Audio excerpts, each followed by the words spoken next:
Guwahati high court সম্প্রতি একটা বেশ বড় বিজ্ঞপ্তি দিয়েছে, তাই না? হ্যাঁ, ঠিকই। আসামের বিভিন্ন জেলা আদালতে জুনিয়র অ্যাডমিনিস্ট্রেটিভ অ্যাসিস্ট্যান্ট বা জেএএ পদের জন্য। একদম। আজ আমরা এই নিয়োগ প্রক্রিয়ার খুঁটিনাটি বিষয়গুলো নিয়ে একটু বিশদে আলোচনা করব। আমাদের আলোচনার ভিত্তি হল হাইকোর্টের ২রা জুলাই ২০২৫-এর অফিসিয়াল বিজ্ঞপ্তিটা। ঠিক।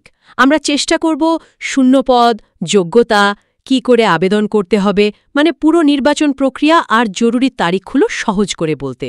আর হ্যাঁ, বরাক উপত্যকার জেলাগুলোর দিকেও আমরা একটু বিশেষ নজর দেব। অবশ্যই। তাহলে প্রথমেই আসি, মোট কটা শূন্য পদ আছে সেই বিষয়ে। সংখ্যাটা বেশ বড় মনে হচ্ছে। হ্যাঁ, মোট ৩৬৭টা পোস্ট জুনিয়র অ্যাডমিনিস্ট্রেটিভ অ্যাসিস্ট্যান্টের জন্য। এটা কিন্তু একটা ভালো সংখ্যা। আর বেতন, সেটার ব্যাপারে কিছু বলা আছে? হ্যাঁ, বেতন কাঠামোটাও বেশ ভালো। পে স্কেল হল ১৪,০০০ থেকে ৭০,০০০ টাকা। তার সাথে গ্রেড পে আছে ৬,২০০ টাকা। তো সব মিলিয়ে বেশ আকর্ষণীয়। আচ্ছা, বরাক উপত্যকার জেলাগুলোর জন্য কেমন পদ বরাদ্দ আছে, মানে কাছাড়, হাইলাকান্দি এই সব জায়গায়? হ্যাঁ, বরাক উপত্যকার ৩টে জেলাতেই পদ আছে। যেমন ধরুন, কাছাড়ে আছে ৯টা, হাইলাকান্দিতেও ৯টা, আর শ্রীভূমিতে একটু বেশি ১২টা পদ। ও আচ্ছা। তবে এগুলো কিন্তু ওই মোট ৩৬৭টারই অংশ। আর প্রতিটি জেলার জন্য কিভাবে আসন ভাগ করা, মানে ইউআর, ওবিসি, এসবের বিস্তারিত তথ্য বিজ্ঞপ্তিতে দেওয়া আছে। সেটা তো দেখতে হবে। আচ্ছা, সবচেয়ে জরুরি বিষয় হলো তারিখগুলো। কবে থেকে আবেদন করা যাচ্ছে? অনলাইন আবেদন শুরু হচ্ছে ১৫ই জুলাই ২০২৫ থেকে। দুপুর ৩টে পোর্টাল খুলবে। আর শেষ তারিখ? শেষ তারিখটা হল ৩১শে জুলাই ২০২৫, বিকেল ৫টা পর্যন্ত। তবে আবেদন ফি জমা দেওয়ার জন্য কিন্তু আরেকটু সময় পাওয়া যাবে। ও, সেটা কবে পর্যন্ত? সেটা হল ৫ই আগস্ট ২০২৫ পর্যন্ত। স্টেট ব্যাংক অফ ইন্ডিয়ার মাধ্যমে ক্যাশ চালানে জমা দিতে হবে। আচ্ছা, আবেদন ফি কত করে লাগছে? সবার জন্য কি একই? না, একটু আলাদা আছে। যারা এসসি বা এসটি প্রার্থী তাদের জন্য ২৫০ টাকা। আর অন্যদের? অন্যদের ৫০০ টাকা প্রতি প্রার্থী। বাকি সবার জন্য ৫০০ টাকা। তবে একটা ভালো ব্যাপার হলো, যারা পিডব্লিউবিডি মানে বিশেষভাবে সক্ষম প্রার্থী, তাদের কোনো ফি লাগবে না। এটা খুবই ভালো উদ্যোগ। এবার একটু যোগ্যতার কথায় আসি। কি কি যোগ্যতা লাগছে আবেদন করার জন্য? মূলত ৩টে জিনিস। প্রথমত, শিক্ষাগত যোগ্যতা। যে কোনো শাখায় গ্র্যাজুয়েট হতে হবে, মানে স্নাতক পাশ। অবশ্যই ইউজিসি স্বীকৃত বিশ্ববিদ্যালয় থেকে। আচ্ছা। আর দ্বিতীয়ত, কম্পিউটারের জ্ঞান থাকতে হবে। অন্তত ৩ মাসের একটা কম্পিউটার কোর্সের সার্টিফিকেট থাকা দরকার। আর ভাষা? হ্যাঁ, যেহেতু আসামের জেলা আদালতে চাকরি, তাই অসমীয়া ভাষাটা জানা আবশ্যক। এটা কিন্তু বাধ্যতামূলক। আচ্ছা, বোঝা গেল। আর এমপ্লয়মেন্ট এক্সচেঞ্জ রেজিস্ট্রেশন? হ্যাঁ, সেটাও লাগবে। আসামের কোনো এমপ্লয়মেন্ট এক্সচেঞ্জে একটা বৈধ রেজিস্ট্রেশন নম্বর থাকতে হবে। বয়সের কোনো ঊর্ধ্বসীমা আছে কি? হ্যাঁ, আছে। আবেদনের শেষ তারিখ অনুযায়ী বয়সটা দেখা হবে। সাধারণ প্রার্থীদের জন্য বয়স হতে হবে ১৮ থেকে ৪০ বছরের মধ্যে। আর সংরক্ষিত শ্রেণীর জন্য? তাদের জন্য ছাড় আছে।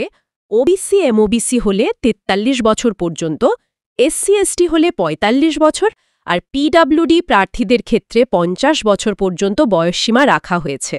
বেশ, এবার আসি নির্বাচন প্রক্রিয়াটায়। এটা তো মনে হয় বেশ কয়েকটা ধাপে হবে। হ্যাঁ, ঠিক। মোট ৩টে পর্যায় বা ধাপ আছে। প্রথম পর্যায় হল একটা কমন লিখিত পরীক্ষা। আচ্ছা, লিখিত পরীক্ষা। হ্যাঁ, এটা ওএমআর শিটে হবে। মোট ১২০ নম্বর, সময় ২ ঘণ্টা। এখানে থাকবে জেনারেল ইংলিশ, জেনারেল নলেজ ও কম্পিউটার, আর জেনারেল অ্যাপটিটিউড। এই পরীক্ষাতেই কি অসমীয়া ভাষার অংশটা আছে? হ্যাঁ, এই পরীক্ষাতে ২০ নম্বরের একটা অসমীয়া ভাষার অংশ থাকবে। তবে এটা শুধু কোয়ালিফাইং, মানে ৪০%, অর্থাৎ ৮ নম্বর পেলেই হবে। এই নম্বরটা মেধা তালিকায় যোগ হবে না। ও আচ্ছা, এটা শুধু পাশ করার জন্য। একদম। কিন্তু একটা জিনিস মাথায় রাখতে হবে, মূল লিখিত পরীক্ষায় কিন্তু নেগেটিভ মার্কিং আছে। ওহ, সেটা কিরকম? প্রতিটা ভুল উত্তরের জন্য ০.২৫ নম্বর কাটা যাবে।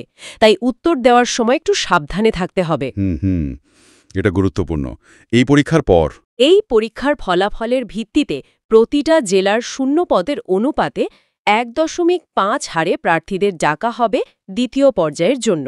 আচ্ছা, ১.৫ অনুপাতে। দ্বিতীয় পর্যায়টা কি? দ্বিতীয় পর্যায় হল কম্পিউটার স্কিল টেস্ট। এটা ৩৫ নম্বরের। এখানে কি দেখা হবে? এখানে মূলত দুটো জিনিস দেখা হবে।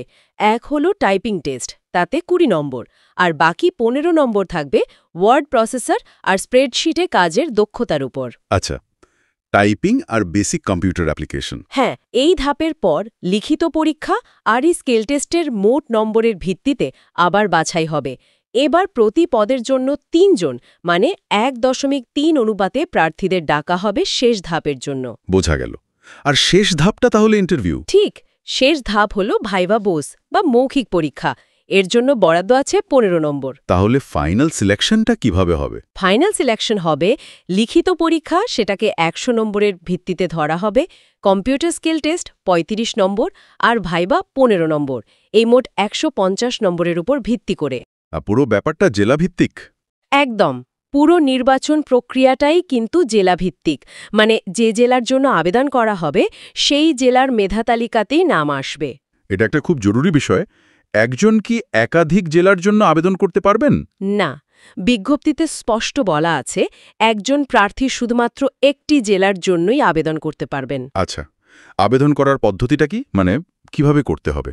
পুরোটাই অনলাইনে করতে হবে। গুয়াহাটি হাইকোর্টের যে অফিসিয়াল ওয়েবসাইট আছে www.ghonline.gov.in, সেখানে গিয়ে করতে হবে। প্রসেসটা একটু বলবেন? প্রথমে ওয়েবসাইটে গিয়ে রেজিস্ট্রেশন করতে হবে, তারপর নিজের প্রোফাইল তৈরি করতে হবে সব তথ্য দিয়ে, ছবি আর সই আপলোড করতে হবে নির্দিষ্ট সাইজ আর ফরম্যাটে।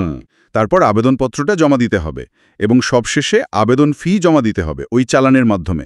বেশ সরল প্রক্রিয়া মনে হচ্ছে। হ্যাঁ, মোটামুটি সোজাই, শুধু ছবি আর সইয়ের সাইজটা খেয়াল রাখতে হবে। সরকারি কর্মচারীরা আবেদন করতে চাইলে তাদের ক্ষেত্রে যথাযথ কর্তৃপক্ষের কাছ থেকে নো অবজেকশন সার্টিফিকেট বা এনওসি লাগবে। আচ্ছা, সব মিলিয়ে তাহলে এটা আসামের চাকরি প্রার্থীদের জন্য, বিশেষ করে যারা জেলার আদালতগুলোতে কাজ করতে চান, তাদের জন্য একটা বড় সুযোগ। আবেদনের শেষ তারিখ কিন্তু খুব বেশি দূরে নয়, ৩১শে জুলাই। একদম।